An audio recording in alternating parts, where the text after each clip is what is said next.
What exactly is the audio hobby? Is it about the music, the gear, or both? The classic example is that you want the music to be reproduced as transparently as possible. That's kind of the understood definition of being an audiophile. But before measurements really became so prevalent, people would just try every IEM headphone speaker with a ton of different DACs and amps, maybe drink a glass of wine, smoke a cigar. That's what the audiophile hobby really was and kind of is about. Measurements have ruined the longevity of the audio hobby to a large extent because you can see with your eyes what is high fidelity or not. You don't need to sit down, drink a glass of wine, listen to a bunch of DAC amps with every headphone and IEM you try. I was thinking back to when I first got into the audio hobby, if you can even call it that, but I was really fascinated by good sound quality. Bose Quiet Comfort headphones or something was what I idolized at the time because, supposedly that's what sounded the best, and to my ears at the time they sounded pretty good.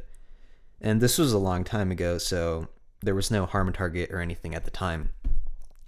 Then, you try a bunch of different DACs and amps and hope there's a different sound, but at some point I actually realized that the newer Apple stuff actually sounded better than some of the vintage stuff I was trying out. And oh yeah, that's a good example. So I had an iPod 5.5 video, and on everyone on the internet was like, wow, it sounded so much better with the Wolfson DACs and amps, whatever, And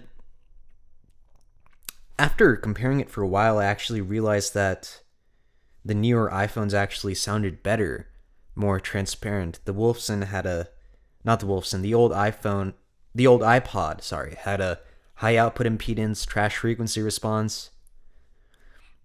But, people said that sounded good. It was quote unquote warm, lush sounding. But that's not what we want from a DAC and amp, right? We want it to be stone cold neutral. In one of Z-Review's recent videos, he said that he only tries to keep a modicum of credibility. This was in reference to DACs, and I'm thinking, this guy tries every headphone on 30 different amps that make absolutely zero difference in the audible sense, but he will tell you a bunch of bullshit, and that's just what creates longevity in the audio hobby. Being objective gets you to the end goal sooner. Maybe relying on measurements would have been fun a few years ago, but things have gotten so good nowadays that you immediately see what's the best, and that's that. You don't need to waste so much time, saying, oh, whatever, okay? But the point is that measurements have actually made an impact on the audio hobby to the point that you can't really just bullshit around and have fun when you're focused on measurements so much. And that's a blessing and a curse. You can focus more on the music, but audio as a hobby is pretty much dead. It is literally a joke of a hobby at this point. A lot of reviewers will give you a linear upgrade path of sorts, with some very expensive IEMs or headphones being the best in their eyes and some lower tier ones being less expensive, obviously, and maybe they'll throw in one or two that are like $500, $600 just to make it seem like you've reached your end game early on or something, but very rarely will they have anything that's not extremely expensive at the top of their list. There's no more just trying every IEM anymore. We can just see based on the measurements if it's garbage or not. If two IEMs measure very similarly, you might as well give them a try, just because different drivers, stiffness, and whatever can have an impact on the frequency response of your own ears. And, for people like me, measurements actually did help bring joy in this hobby because it helped me critically think about many things and understand what it means to achieve the best sound quality.